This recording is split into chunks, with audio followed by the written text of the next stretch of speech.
What is up, Waffle Gang? I do hope you are well. My name is Mark, and today we're checking out some more r/am I the butthole? And if you'd like to skip that initial waffle, timestamps are in the description and along a timeline below. But if you are new here, please consider hitting that like, that subscribe, maybe that notification bell too, as it all massively helps out our channel. And let's crack on with today's stories.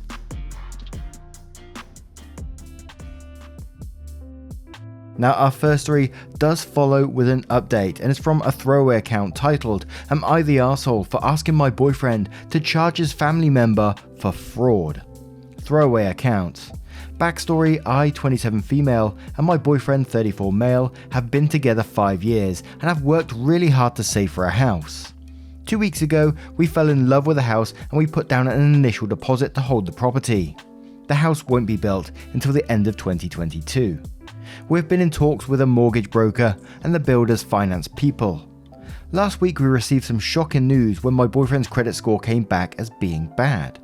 There was activity on the statement that was 100% not his, and a credit card that has gone into default over the last 6 months. This credit card was originally my boyfriend's, but he swears he closed the account and cancelled the card mid-2019. Long story short, we discovered that a family member that was living with him a few years ago has gotten hold of the card at some point and has been using the card on and off since 2019. They defaulted on payments in early 2020 but paid this off, then defaulted again in December of last year, and the account is still in default and over $5,000 is owed in charges and late fees. Charges for shopping, news agency, takeaway food and pubs, gambling. My boyfriend has had zero knowledge of this, as he hasn't had access to the account after he closed it and hasn't been receiving statements or notices from the bank. The family member has diverted these to their address. We're now unable to successfully apply for a bank loan for our house, as they won't lend to my boyfriend with his credit the way it is. Our options are to 1. Proceed with fraud investigations and charges in the family member, allowing us to prove this is no fault of my boyfriend's and successfully secure the loan, or 2. Boyfriend pays the debt and we wait at least 2 years for the payoff date for his credit to regain some loss. Option 2 sets us back at least 3 years in starting a family and our lives as homeowners. This will also not allow my boyfriend to secure a bank loan to start up his own business he's been dreaming of starting off for a few years. This was the year he planned on. This has devastated us and put a massive delay in our plans. My boyfriend doesn't like conflict and is going with option 2. He isn't even planning on mentioning anything to the family member. He wants it to all go away and thinks his family member is going through a rough time. I want my boyfriend to proceed with fraud charges and investigation. We have worked too hard to not have our dream house and him owning his business. So, am I the arsehole for pushing my opinion on my boyfriend? Like OP said in this story, before we go to the update by the way, this isn't just about money. This is their future life, his future business, their future house and their future family that's all been thrown up in the air because of a selfish person who stole from them. And he may be going through some stuff, but not punishing this just lets him get away with it, and there's no consequences for shitty actions. And I think, personally, OP is right to be pushing their opinion, their correct opinion, onto their partner, because otherwise she suffers because of this as well. And clearly that's not what you want to be doing. That's not the life you want to be living right now. You want to be having your house, your dream house and all this kind of stuff. And the 3 years isn't even a guarantee that your credit will be built back up by then, is it? Whoo-wee, this one got me heated, but we'll start with Dopinip, who says, I don't know if I pronounced that one right, not the arsehole, but is this really someone you want to build a life with? Having this kind of baggage? He's willing to pay off a debt incurred by someone fraudulently and not even address it with that person. What happens if this person does it again? He's already taught them there's no consequences if they spend money they don't have, and then it will be tied to you as well. You need to think long and hard about whether this is something you want to deal with long term. I do think it's odd he's willing to pay for it and not address it with the person that incurred the debt. Are you sure the person didn't have permission to keep using it as long as they paid the bill? To which OP replies saying, I have had these exact thoughts and I'm still battling with myself on what decision I make going forward, because I agree I'm not willing to let this person potentially do this again and it become my issue. My boyfriend swears to me he had no knowledge of this. He wouldn't have agreed to let his family member use the card as he knows this person isn't good with money. Agitated Tree then replies to OP by saying, my conversation would go something like this with my partner. While I understand how you don't want conflict, this decision does not only affect your life but also mine. This delays us significantly in getting a home, having a child, which you mentioned, and starting a life together. If you're not willing to put our life above disrupting someone who had no compassion or thought for you while doing something very illegal, then I will seriously need to reconsider our future going forward. It definitely sucks, but this isn't a small thing with minor consequences. You are directly impacted. 100% not the arsehole. Your boyfriend would be the arsehole if he chooses option 2. Zadidol says, been there, done that with a family member destroying my credit, stealing money out of my bank accounts, writing bad checks, stealing my engagement and wedding ring to pawn it. I had to pay to get out on the last day. He needs to report it in order to fight with credit agencies and attempt to get these debts resolved. Also place a fraud alert and lock his credit reports so no one else can use his identity. Not the arsehole. And Full Thanks says, and not the arsehole, if it was me I'd think long and hard about staying with him if he chooses to. He'll always be a doormat. Rhubarb Diva says this person has not only stolen some money from your boyfriend, they have stolen your chance of having your dream home together. They have stolen your boyfriend's chance to start his own business. They have stolen your chance to start a family together when you plan to. If your boyfriend lets them get away with all that, then I would say he has also let them steal your relationship, as it's hard to see how it could survive all that. If your boyfriend can't see that, then it may be time to reconsider where you go from here, as from my point of view, your boyfriend is prioritizing a thief over you. And we'll have one more from No28 who says, not the arsehole, but it might be a losing battle. This will affect both of your future and he's making a decision where the people who did wrong get no consequences and the innocent people get further screwed, all in the name of avoiding conflict. His response of the relative going through a hard time is cowardice and nothing more. He's showing empathy to the relatives who screwed him over with fraud and is willing to put your future on hold. 2 to 3 years is a lot, and it could be longer because life happens. He's having no empathy for you, who is collateral in this mess. He chooses the path of least resistance, and if you agree to postpone your life to protect these jerks, you will confirm to him that you are that path. Every time he has chose who to screw over, he'll choose to spare the rest because you will create the least amount of hassle for him to deal with. That's not fair to you. You can't control what he does in the end. You can only control your actions. If he chooses to spare his family, then I'd remove myself from the situation and leave. Now we're going to move on to the update to see what that says. So, update. I want to begin by thanking everyone for their advice on my original post. There were some really constructive strategies and words of advice. I spoke with my boyfriend about my concerns and was honest with him that things he was telling me didn't all make sense. He was adamant he didn't know anything about the credit card or the apparent inquiries on his credit card account about payday loans. My boyfriend is still refusing to open any fraud investigations against his family member and has said he will pay off the debt himself. But some other things came out during our conversation that he was hiding from me. Lying has been a big issue of his during our whole relationship. In the past, I've forgiven him for his lies, but I can't keep forgiving the same issue every few months when he promises to change. But we're in the same spot every few months, and I'm not talking little lies. I'm talking big lies, and even bigger lies to cover up those lies. I know I'm stupid for giving him the benefit of the doubt. So in saying this, my boyfriend is now my ex-boyfriend. When I spoke with my boyfriend about my concerns above, he ended up picking up his bag and walking out on me and drove away. That was the last time I seen him in person. This is how this man dealt with an issue in our 5-year relationship. We haven't spoke much since, but I definitely resigned to the fact my relationship is over. I think he expected me to forgive him like all the previous times. I've packed up his stuff and will return to him after my city comes out of our 6th lockdown. There is a good ending to this story though. I spoke with my mortgage broker and the housing developers. I can't afford the original townhouse I fell in love with alone, but a smaller townhouse that I also love came available and I've been approved for this one. I paid my deposit 3 days before my first birthday last month. I bought a house by myself.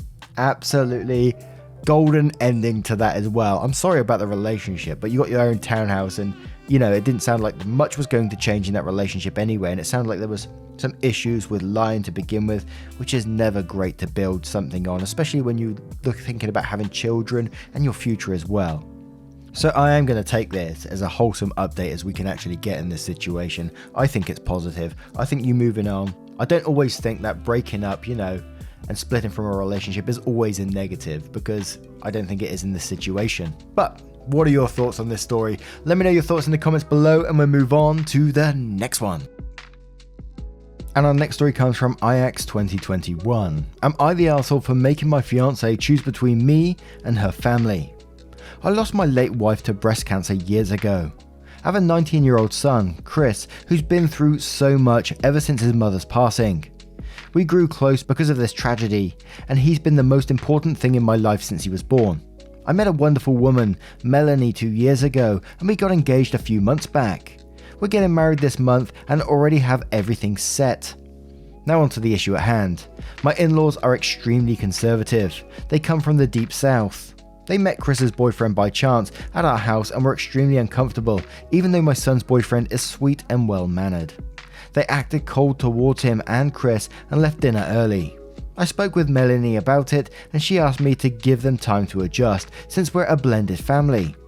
I was invited by my in-laws to discuss the wedding, and mother-in-law and father-in-law requested that I don't let Chris's boyfriend come to the wedding.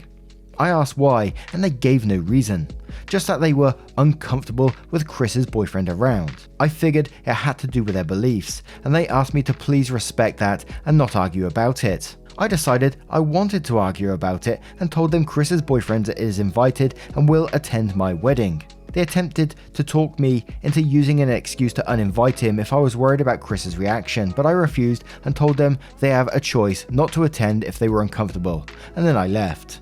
They blew up Melanie's phone, claiming I was excluding them from their daughter's wedding and forcing them out of it and offending them too. She brought it up saying that as their only daughter, her parents want to see her get married and it wasn't fair for me to tell them not to come. I corrected her and explained they wanted me to uninvite Chris's boyfriend to my wedding. She said Chris and his boyfriend are nice, but asked me to consider and was sure Chris's boyfriend will understand since her parents seem to not want to let it go. I flipped out and told her that either her family respect me and my son and his boyfriend, or they won't be able to come to the wedding. She said she could talk to Chris and his boyfriend, but I said no. She said I was putting her in a hard place and making her choose between me and her family, which isn't the way to solve this conflict, and I was acting like she has no say. I asked if she agreed with them. She said no, but thought Chris not bringing his boyfriend will be easier than the grief she gets if her parents are uninvited. We're still arguing about it, and she's still saying I'm making her choose between me and her family, knowing how they are, even though she disagrees with them. So let's see the choices here. We could either invite Chris and his sweet and well-mannered boyfriend, as quoted from the post, or we can invite two arseholes. I know what my choice would be. Absolutely not the arsehole in this situation, and well done for sticking up for your son. What they're basically saying is that boyfriend can't attend any family gathering in the future here, and I think, and you are doing totally the right thing for sticking up for your son and his boyfriend in this situation to me. But Anon says, sounds more like she's making you choose between her parents or your son. This will be a running theme with them. Will they ask your son's boyfriend to sit out on holidays and family gatherings as well? Not the arsehole, sounds like you have a long talk ahead of you. Parenting Tryhard says, not the arsehole and good for you. You sound like a great dad. Melanie and her parents sound like bigots. Road to Healthy says, not the arsehole, in my opinion this is a hill to die on. Your fiancée might be a wonderful woman, but she is also someone who is willing to exclude your son and his sweet and well-mannered boyfriend. I don't believe it just because she finds it easier than dealing with the grief she gets for if her parents are uninvited. I suspect that she is not nearly as accepting of your son as you think. Your fiancé's behavior here is a big red flag. Proceed with caution. Ghostcraft says, not the arsehole. You're not making her choose. You're defending your son from these fucking bigots. You're doing what every parent should be doing. Your son comes first, and if that means protecting him from the bigoted in-laws and even your fiancé if she chooses their side, then that's their problem, not yours. Really tells you something about their character if they're willing to make Chris's boyfriend coming to a wedding a hill to die on. They don't even have to interact with him. It feels like they're like, how dare he exist? Note, keep a good eye on the in-laws and talk to your son. If they're willing to treat the boyfriend like this, then there's a high chance they're treating Chris badly too. Don't let them make him feel ashamed for who he loves. And one more from Scissors4215 who says, not the arsehole. Your son and his boyfriend should be there. But don't uninvite the in-laws. That lets them off the hook and they can make themselves out to be the victim instead of the homophobes they are. Merely say to them you're looking forward to seeing them at the wedding.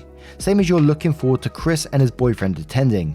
Everyone is invited, end of story. That way they can't say you didn't invite them, and they will have to tell everyone it's because there was a gay couple in attendance and they chose not to attend their only daughter's wedding. You need to make sure your fiancée is on board though. She's joining your family and needs to be accepting of your son at all times, and not only when it's convenient for her. Now, what do you guys make of this story? I quite like that last option that the last comment gave there, don't uninvite them but let them make their own choice and make themselves look like an arsehole in front of everyone. What do you guys think? Let me know your thoughts in the comments below and we'll move on to the next one. And our next story comes from Skelly Potato 250. Would I be the arsehole for sending an email to my best friend explaining why I've been snappy with her? So my best friend Lizzie for this post, and I've been close friends since I was in 7th grade.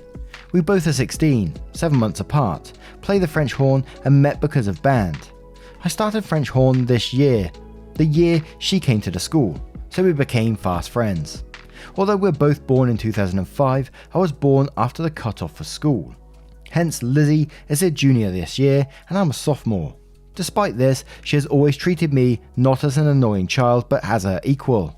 We both have similar taste, enjoy similar activities and have similar personalities. She calls me the brunette version of herself and I call her the blonde. All of last year in marching band, Lizzie and I were under the instruction of our section leader, Ryder.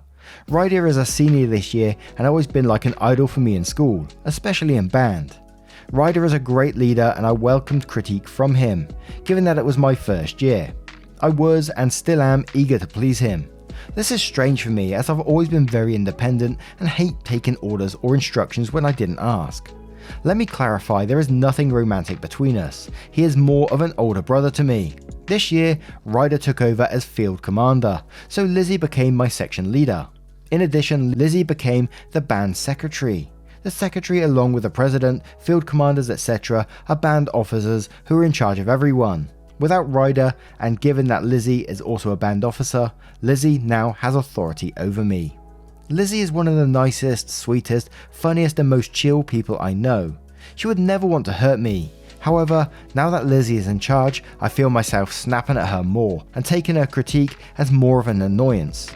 Every time she chastises me or critiques me, makes me want to yell and scream that I'm trying my best and I'm not a child. She genuinely is trying to help, but hearing it from someone I still consider my equal is difficult. I know she is becoming more upset with me and I'd like to help explain. So I considered sending her an email explaining that I mean nothing I do as a personal offence and I am seriously working on myself. I want her to know that while she's not, I still see her as an equal. I really am trying to do better. I want things to work for her, but I feel that she might think I'm making excuses or not understand. Outside of practice, we are best friends, but in practice, I feel like she still sees me as a freshman. I love Lizzie with all my heart. I want to apologise and see her side. I want to stop treating her like this and I'm trying so hard to work on myself. Let me also say that the purpose of this email is to tell her why I've been the way I have, to apologise and to explain I'm trying. It isn't just to make excuses and carry on getting angry at her. So, would I be the arsehole for sending Lizzie an email that explains why I've been snappy and why I don't like having her as my section leader? Note, I'd only be an email. I'm better explaining my message with words on paper than in person. I'll still be willing to talk with her in person. And we'll start with Bearman Cartoons on this one, who says you would be the arsehole. This isn't Lily's issue, it is yours. You better get used to it if you think someone your age isn't equal when it comes to getting a job. In fact, at some point in your career you will find yourself reporting to someone that is younger than you. She has an extra year of experience in band and she is an officer. You are putting her in an uncomfortable position that you can't learn from her and that she can't correct you simply because you are friends. You need to start giving her the same respect you would give Ryder. I Dream in Word says you're the arsehole. Just because someone is the same age as you does not mean they are on the same level. She has likely had more experience in band since she's a year ahead of you, and she was obviously skilled enough to get the position of section leader. You should be happy for your friend for her success. Instead, you're acting like a jealous child. She's doing her job. If you can't take constructive criticism from those above you, the performing arts may not be for you. One Princess Cupcake says, I wouldn't send the email. It's all in writing and could get out of hand or passed on, etc. I would have the discussion in person and apologize for snapping. She's doing her job. When I was in band, my best friend was the drum major. She was doing her job if she needed to critique me or yell. I kept it separate from our outside band life. What happens in band, stays in band.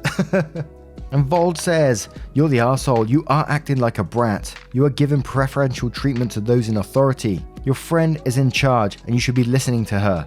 This translates to adult world, where throwing petty tantrums like this or sending shitty emails could get you written up or even fired. And one more from Chocolate Chip Shame, who says, writing out your thoughts and feelings is a great way for you, yourself, to understand what is going on. And if you feel you would argue with her if you try to do this face to face, then do send an email. Not the arsehole, and better than just to let this fester. Also, maybe write the email and let it rest for a day or two. Read it and then check on it.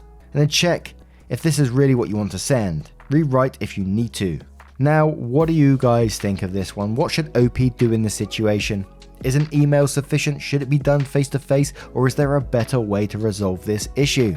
Let me know your thoughts in the comments below and your verdicts on all of today's stories, and a huge thank you as always from the bottom of my heart for spending 20 minutes of your precious time with me today. It means the absolute world. And I will see you in the next one. Take care, guys. Much love. Boxes are defeating, purpose always fleeting. I pose questions to the ceiling like an answer gonna come. Truth is too revealing, life is easier concealing. All emotions to the start on your heart going dumb. I should be in drive more, I just wanna feel alive more. I feel hurt all the time, boy, I can't see straight. I've been